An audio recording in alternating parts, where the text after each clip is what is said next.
Namaskar, dear student. Welcome back to our video lecture series and to our YouTube channel.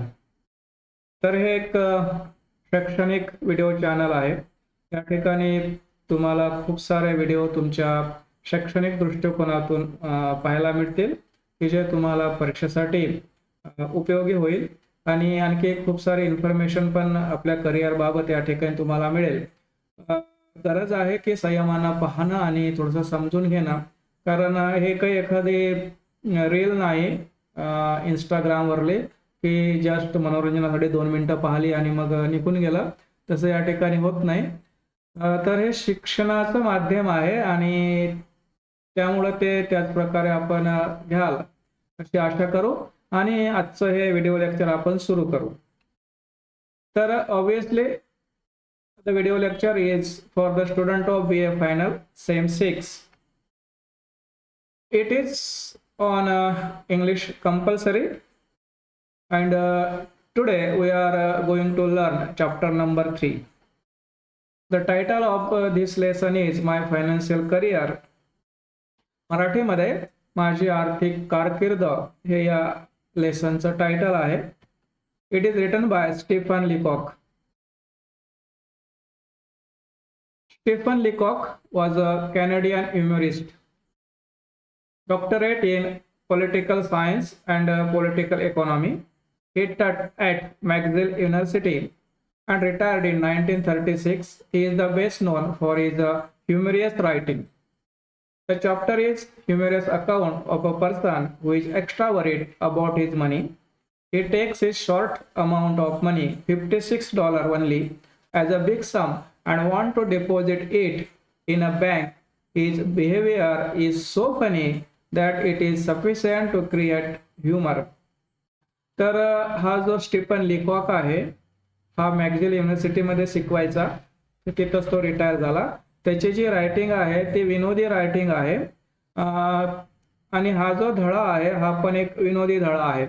एक व्यक्ती असतो, त्याचा पगार वाढतो किती रुपयानं, तर फक्त $56 त्याचा पगार वाढतो आणि हे $56 त्याला असं वाटतं की माझे खूप पगार वाढला, माझ्याकडे खूप पैसा आहे आणि त्याबद्दल तो मग काळजी करतो आणि हे पैसे आपण बँकेत डिपॉझिट केले पाहिजे. जवळ एवढे मोठे पैसे ठेवणं योग्य नाही असं त्याला वाटतं आणि त्याच्या त्या कृतीतूनच या कवितेमध्ये ह्युमर म्हणजेच विनोद क्रिएट होतात. तर अशी विनोदी स्टोरी आहे. तर करेक्टर्स आहे या स्टोरीमध्ये. मेन करेक्टर ऑब्विसली हा जो रायटर आहे तो मेन करेक्टर आहे.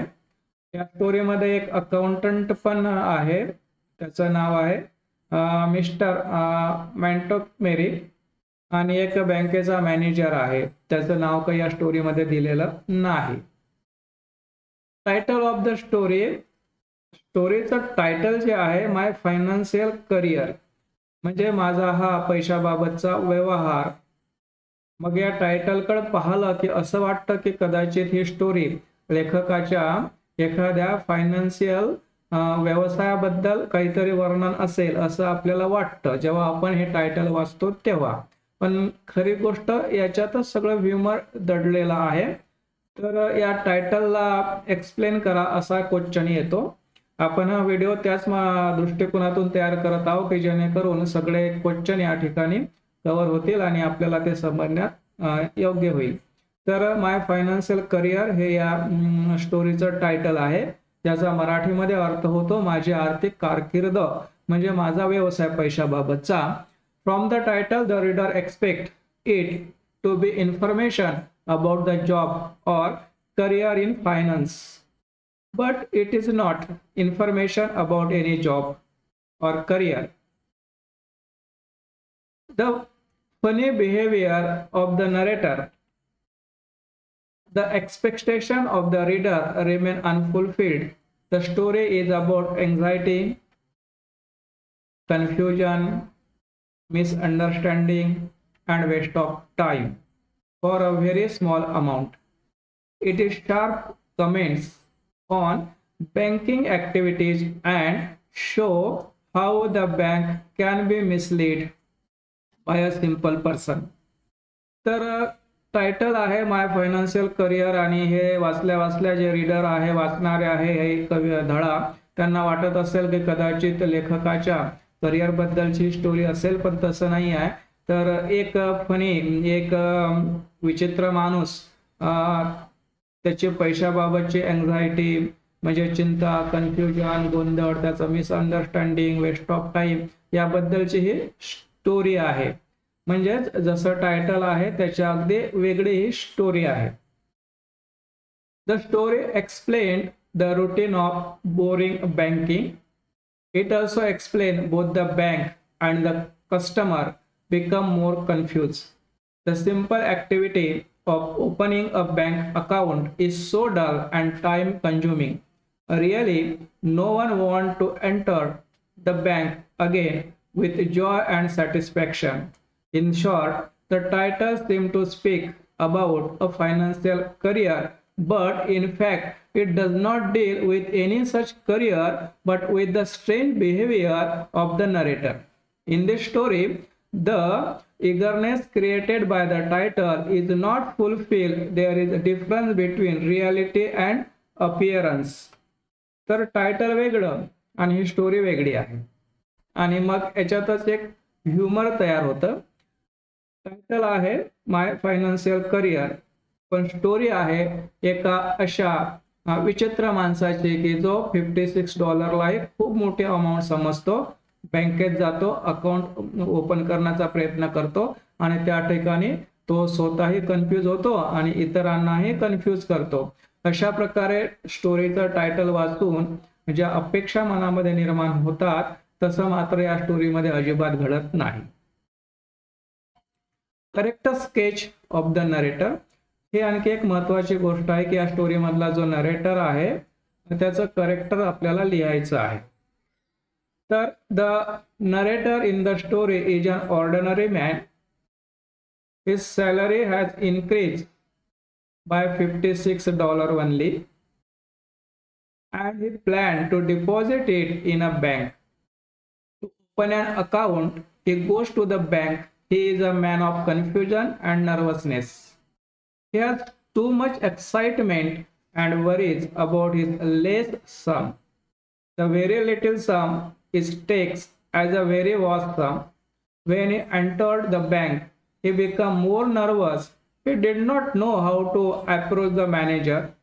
The manager and the clerk too become more confused by his confused behavior.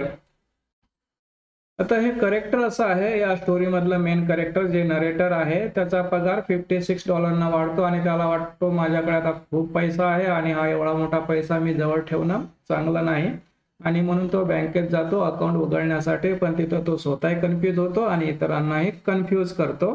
अशा प्रकारची स्टोरी आहे. He is not a confident man. त्याच्या करेक्टर मध्ये आणखी ह्या गोष्टी आपल्याला जोडाव्या लागतील. He is not a confident man. After depositing money he want to withdraw some money. In the confusion he withdraw all his money.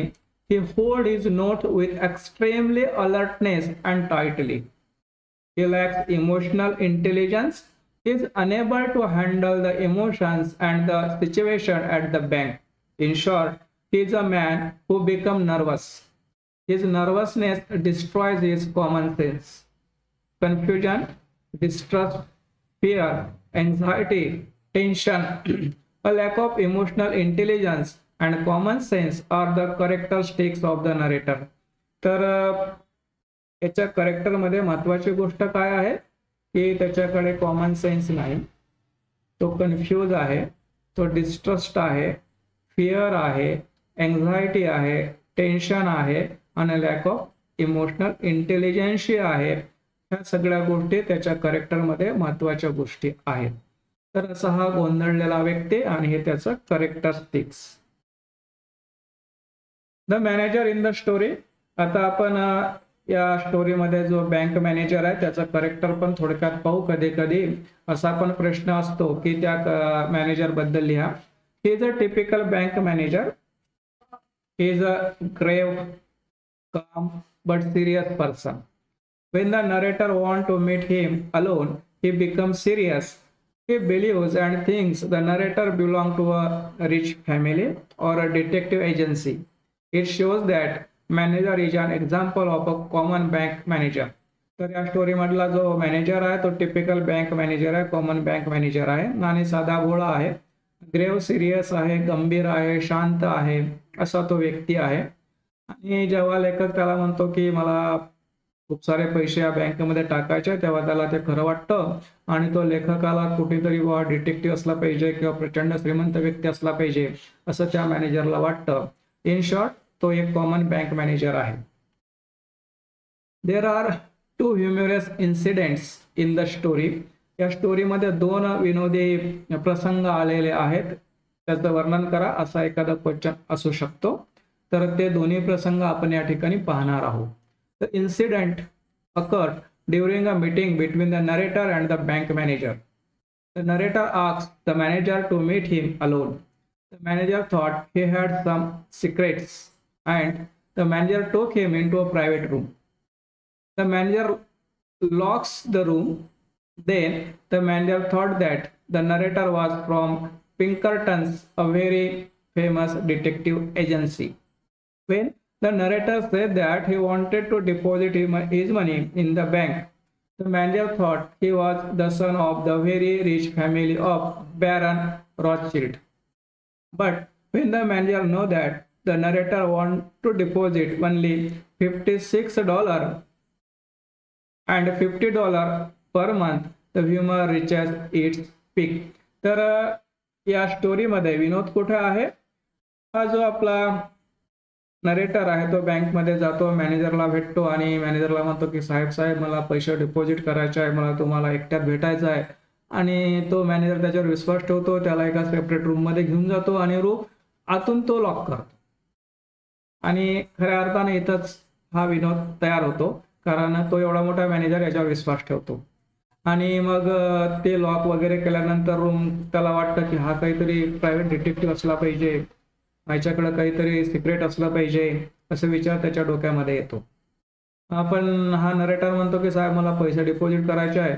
तर त्या मॅनेजरला वाटतं की बापरे हा खूप जास्त पैसे कदाचित डिपॉझिट करत असेल आणि मग हा फार श्रीमंत कुटुंबातला असेल, जे कुटुंब आहे बॅरनचं तिथला असेल असं त्या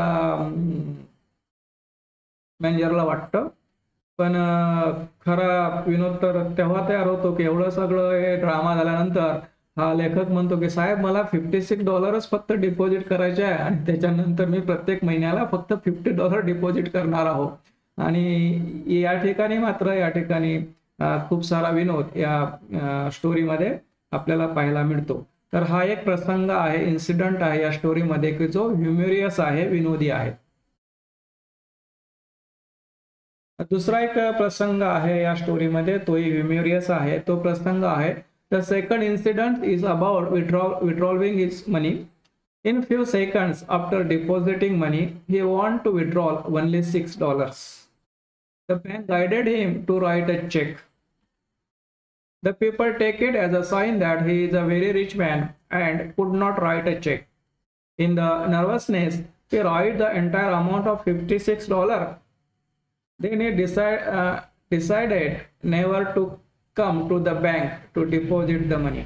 तर हे आपण शॉर्टमध्ये पाहिला दुसरा इन्सिडेंट, दुसरा प्रसंग ज्या ठिकाणी विनोद निर्माण होतो. आता पहिला ड्रामा आपण पाहिला की तो एका सेपरेट रूममध्ये जातो, रूमला लॉक करतो आणि मग म्हणतो की मला $56 डिपॉझिट करायचे आहे. आता इथपर्यंत हे सगळं संपलं. $56 आता डिपॉझिट करतो, पण लगेच म्हणतो की नाही मला काही पैसे पण काढायचे आहेत, बँकेतून विड्रॉल करायचे आहे. आणि त्याला असं वाटतं की आपण $6 विड्रॉल केले पाहिजे. मग तो चेक मागतो, पण त्याला चेक लिहिता येत नाही. जेव्हा त्याला चेक लिहिता येत नाही तेव्हा बँकेतील लोकांना वाटतं की हा प्रचंड श्रीमंत माणूस असेल आणि एवढा प्रचंड श्रीमंत माणसाला चेक वगैरे कशाला लिहिता येते, त्याच्याकडे नोकरचाकर असतात म्हणून लोक त्याला मदत करतात चेक लिहायला. तर यावेळेस काय करतो तो $6 लिहिण्याच्या ऐवजी $56 त्या चेकमध्ये लिहितो. म्हणजे जेवढे त्यानं आता 2 मिनिटाचे डिपॉझिट केले होते तेवढेच रुपयाला तो चेक लिहितो आणि जेवढे डिपॉझिट केले तेवढे पूर्ण पैसे तो काढून घेतो आणि तिथून घाईघाई निघतो. लोक हसतात त्याच्याकडे पाहून आणि तो ठरवतो की decide never to come to the bank, आणि मी पुन्हा या बँकेत कधीच येणार नाही असं तो ठरवतो. हा एक दुसरा प्रसंग आहे ज्या ठिकाणी विनोद निर्माण होतो या स्टोरीमध्ये. Elements contribute to the humour. तर कोणते घटक असे आहे की ज्यामुळे या स्टोरीमध्ये ह्युमर म्हणजे विनोद निर्माण होतो. तर हा एक क्वेश्चन असू शकतो की elements contribute to the humour. Incongruity म्हणजे विसंगती. सरप्राईज आश्चर्य. इन्व्हर्जन उलटा पालट होते स्टोरीमध्ये. एक्झॅजरेशन अतिशयोक्ती आहे. By physical appearance. The difference between appearance and reality. Over concern about money and bank routine and work culture are some elements that contribute to create humor in the story. तर या स्टोरीमध्ये humour कशाने तयार होतो. इनकॉन्ग्रुइटी आहे या स्टोरीमध्ये, विसंगती आहे म्हणजे वाटतं वेगळं घडतं वेगळं. सरप्राईज आहे, आश्चर्य पण खूप आहे या स्टोरीमध्ये. इन्व्हर्जन आहे, उलटपालट होत राहतं. एक्झॅजरेशन म्हणजे अतिशयोक्ती आहे, $56 तो खूप जास्त अमाऊंट समजतो. फिजिकल अपीअरन्स तो दिसतो वेगळाच. The difference between appearance and reality आणि दिसतो वेगळं आणि घडतं वेगळं. ओव्हर कन्सर्न अबाउट मनी पैशाबद्दल त्याला खूप जास्त काळजी आहे. बँक रुटीन त्या बँकेचा आणि दैनंदिन सगळा त्या बँकेचा व्यवहार. बँकेचं वर्क कल्चर कसं आहे ते कोणावर विश्वास ठेवतात. हे सगळे एलिमेंट्स आहेत आणि या एलिमेंट्समुळे या स्टोरीमध्ये ह्युमर म्हणजे विनोद निर्माण होतो. तर हे सगळे एलिमेंट्स आणि दोन प्रसंग आणि दोन करेक्टर्स.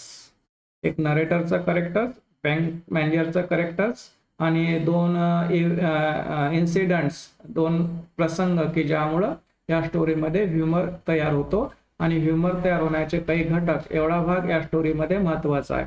आता ही स्टोरी या ठिकाणी संपली. या स्टोरीवरचे काही MCQ क्वेश्चन आपण पाहणार आहोत. पहिला क्वेश्चन आहे, the narrator wanted to open a bank account because त्याला बँक अकाउंट उघडायचा आहे कारण his salary had been raise. त्याची सॅलरी पगार वाढलेला आहे आणि म्हणून तो बँकमध्ये अकाउंट उघडणार आहे. The narrator carried his money. तो त्याचे पैसे कसे आणतो बँकेमध्ये. As a crumpled ball in his pocket. गुंडाळून एकदम गोळा करून चुरमुळून त्याचे पैसे बँकमध्ये आणतो. तो खिशात हात घातलेलाच असतो कारण त्याला वाटतं कोणी आपले पैसे चोरेल. Which of this words is not applicable to the narrator. नरेटरसाठी कोणते शब्द योग्य नाही या स्टोरीमधले. तो शब्द आहे बोल्ड. त्यानंतरचा क्वेश्चन आहे, on learning that the narrator did not represent Pinkerton the manager assume that he was. सुरुवातीला मॅनेजरला वाटतं की हा प्रायव्हेट डिटेक्टिव्ह पिंकर्टन असला पाहिजे आणि नंतर त्याच्या लक्षात येतो हा पिंकर्टन नाही. तेव्हा त्या बँक मॅनेजरला काय वाटतं की हा कोण असला पाहिजे. तर वाटतो की हा फार श्रीमंत रोथशिल्ड या कुटुंबातला व्यक्ती असला पाहिजे. पाचवा question, what was the managers reaction on learning the writers purpose. तर या नरेटरचं काय पर्पज आहे जेव्हा त्याला लक्षात येतं. तर याचं जो पर्पज आहे ते इनडिफरन्स आहे तो व्यक्ती. What was the managers reaction. तर मॅनेजरची काय रिॲक्शन आहे जेव्हा त्याला हे सगळं समजतं. तर तो इनडिफरन्स असतो मॅनेजर म्हणजे उदासीन असतो, त्याला काही घेणं देणं नसतं. शेवटचा क्वेश्चन आहे, which words are applicable to the narrator. नरेटरसाठी योग्य शब्द कोणता. टिमिड, अँक्सियस आणि हेजिटंट असा तो व्यक्ती आहे. तर हे MCQ क्वेश्चन पण या ठिकाणी आपण थोडक्यात पाहिले. व्हिडिओ थोडासा मोठा होऊ शकतो कारण हा एक स्टोरी आहे त्याच्यामुळे, पण तरी याला कमीत कमी शब्दामध्ये आपण मांडण्याचा प्रयत्न केला. होऊ शकते की तरी थोडंसं मोठी वाटेल स्टोरी हे व्हिडिओ लेक्चर, पण इलाजने याच्यापेक्षा छोटी नाही होऊ शकत. जर आपण पुन्हा पुन्हा ऐकली आणि ऐकता वाचली तर आपल्या लक्षात येईल आणि थोडंसं समजायलाही सोपी जाईल. तर हा व्हिडिओ या ठिकाणी आपण संपवणार आहोत. हा व्हिडिओ जर तुम्हाला आवडला असेल तर लाईक करा, शेअर करा आपल्या मित्रांमध्ये आणि खाली कमेंट बॉक्स असतो त्या ठिकाणी लिहा या व्हिडिओबद्दल तुम्हाला काय वाटतं, काही सुधारणा करण्याची गरज आहे का, समजतं की नाही, काय प्रॉब्लेम आहे ते तुम्ही लिहू शकता. आणि चॅनलला सबस्क्राईब करा. यासाठी काही पैसे वगैरे तुम्हाला लागत नाही, हे सगळं फ्री ऑफ कॉस्ट असतं. तर अशा प्रकारे हे व्हिडिओ लेक्चर आपण या ठिकाणी संपवू. एक लेसन आपण या ठिकाणी समजून घेण्याचा प्रयत्न केला.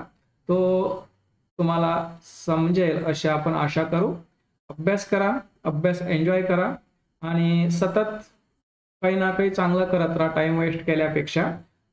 पाहायचंच असेल तर असे व्हिडिओ पाहत राहा ज्याच्यातून आपल्याला फायदा होतो. विनाकारणच्या गोष्टीमध्ये टाइम वेस्ट करण्यात काही फायदा नाही. तर thanks for watching. See you again next time. Thank you.